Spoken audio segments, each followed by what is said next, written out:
My hands were made to serve the king, not rot in idleness. This emptiness. I cannot bear it. I threw myself into nothing, and nothing is what I became.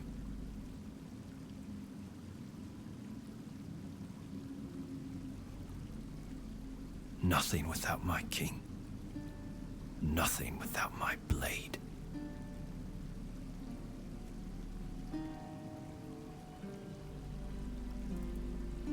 No, no, no. Don't speak that name. It's a traitor's name, hateful and vile. Let it be cursed. Let it be forgotten. I died a traitor's death, trampled and torn apart. Fitting. So very fitting. I thought that would be enough. But I failed him in life. How could one measly death be my absolution? I couldn't. I can't. I clawed my way out of the abyss, but came back empty-handed. Arthur? No. No, please. He cannot see me like this. He mustn't be made to look at me. My blade. My erendite. It remained behind. In the abyss. Deep in the weirdness. I cannot face my king without it. My sword belongs to him, as do I. But without it, I am nothing. I cannot kneel before him and offer him nothing.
Death was a coward's escape.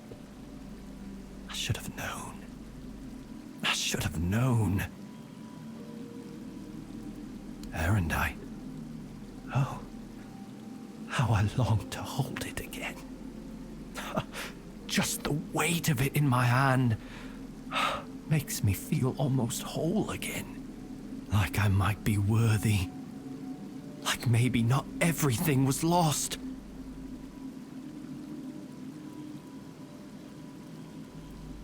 No.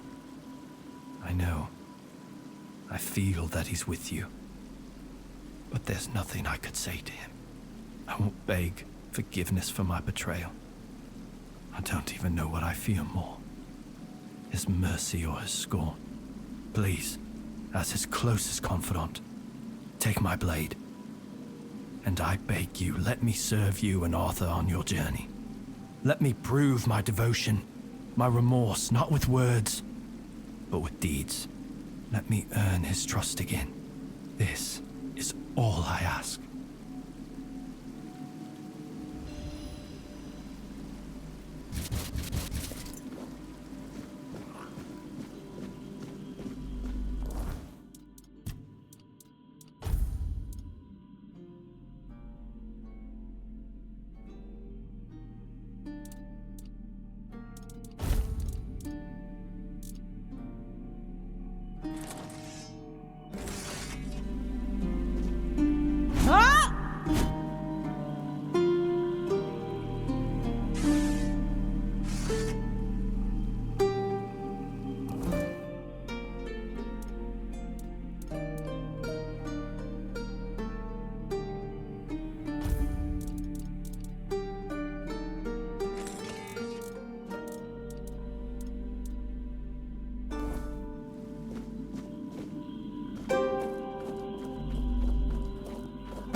Your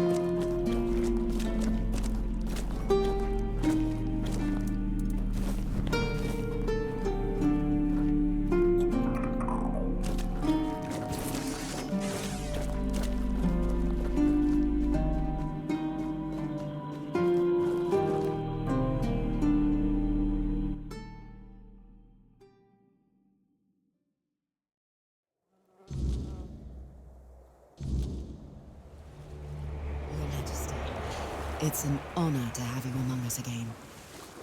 Thank you for helping me find my way back to your knight. I regret not doing a better job of guarding him.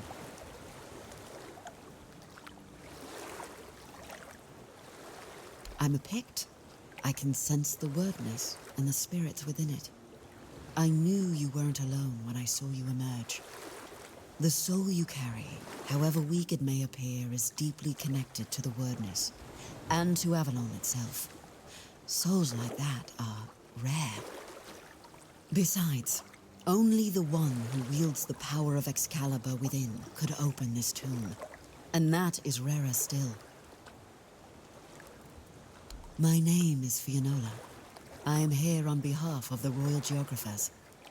I was sent to do, well, quite a lot of work, actually. And as useful as it would be, the wordness never blessed me with an extra set of hands. Say, traveler, how would you feel about joining the oldest, most prestigious guild in Avalon? Oh, but you've already done the most important thing. You found what was lost and opened a new path. What better way to prove yourself as a true geographer in the making?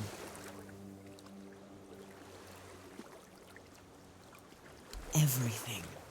Our most important mission is preservation of Avalon and the pillars it was built on. We were sworn to protect the tombs of the first knights, but they were lost to us. There were rumors that the tombs were sealed, and only King Arthur could open them. Turns out, the rumor was true after all.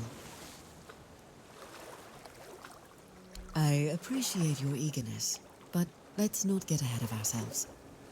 The other tombs are scattered across Avalon, hidden and sealed, waiting for the one who can call the knights back. Let your soul guide you. Find them, and I will find you.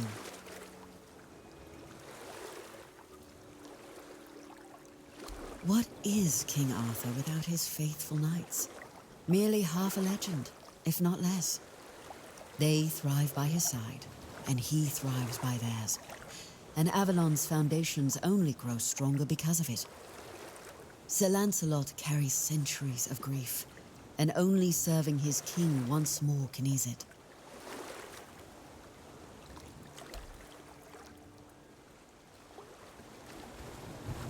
Yet you use our maps, don't you? Our work is vital, but often unseen.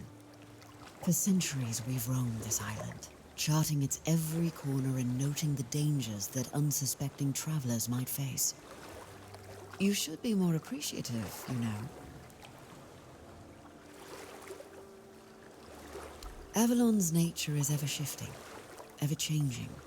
The wordness transforms not only living beings, but the land itself. Some places become unreachable, while others that appear are new to us.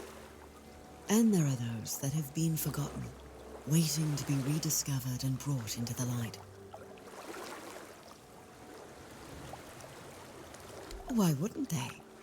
My kin are familiar with the wordness in a way others can't be. With the fog thickening, we can reach places that have become inaccessible to most. Another night still waits in the mist.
Step forward.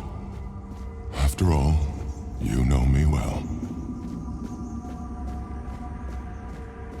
Take off your mask now. It's your home.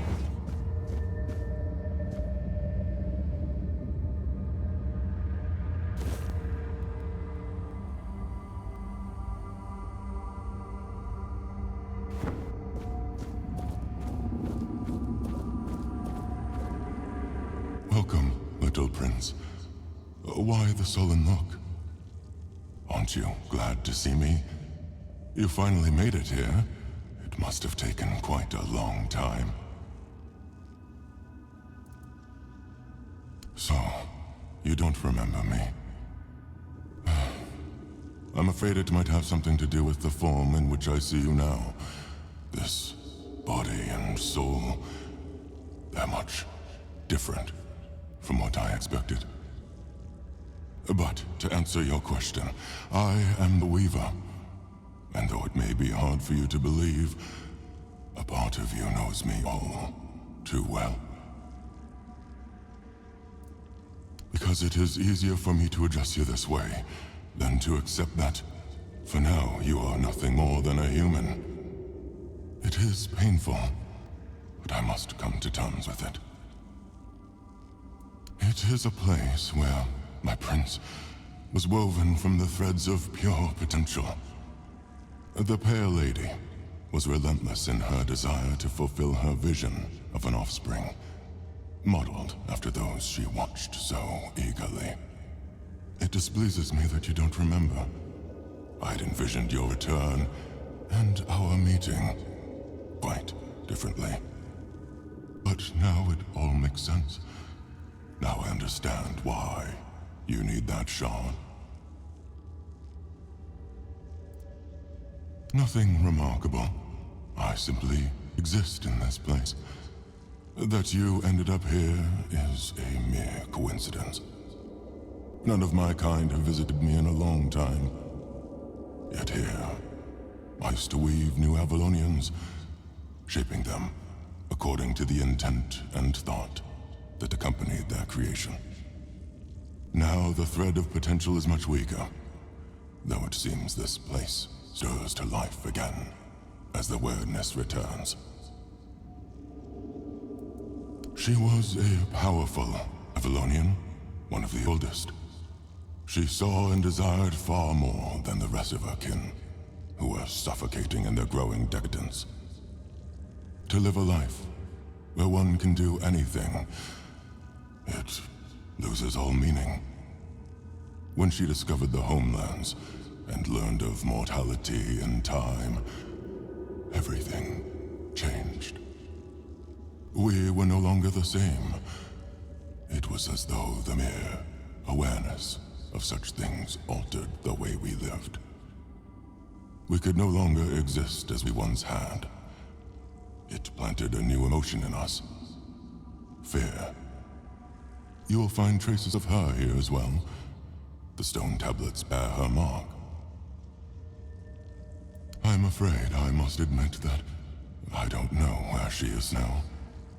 It seems she retreated into her depths again after your king entered his eternal sleep. The true one, from which mortals are not meant to be awakened. Not like this. The shard of the prince's memory. It is shattered, much like the fragmented memory of the king that lingers within you. I'd gladly speak with him, but something is preventing him from manifesting.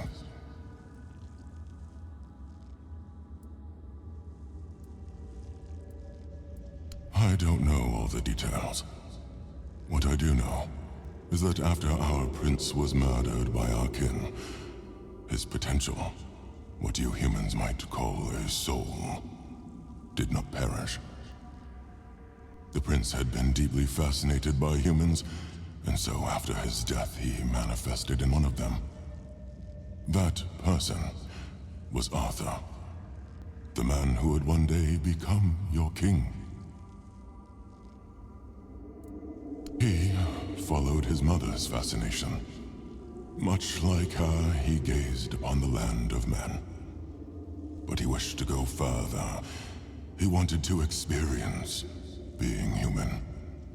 So he built the menhirs, meant to repel the weirdness. For us, the Four Dwellers, such a vision was both heretical and terrifying. Some of our kin could not forgive him for it. So, they killed him.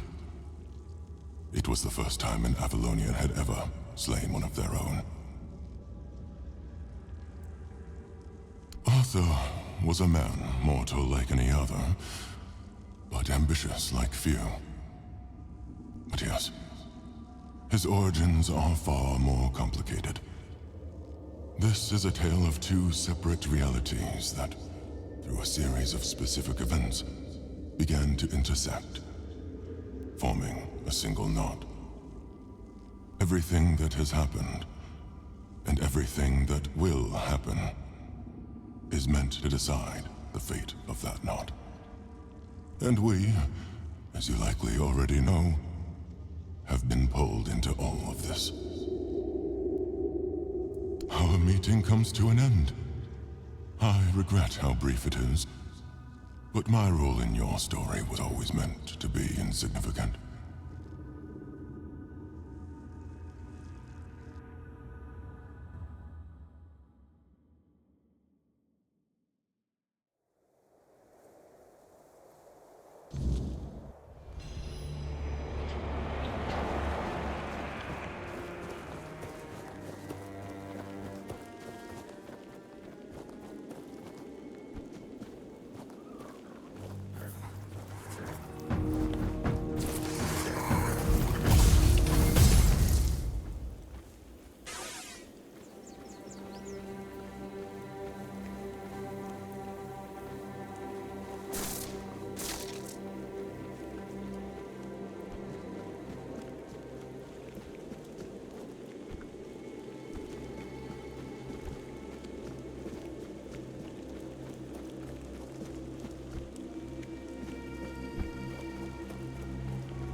The leash, are we?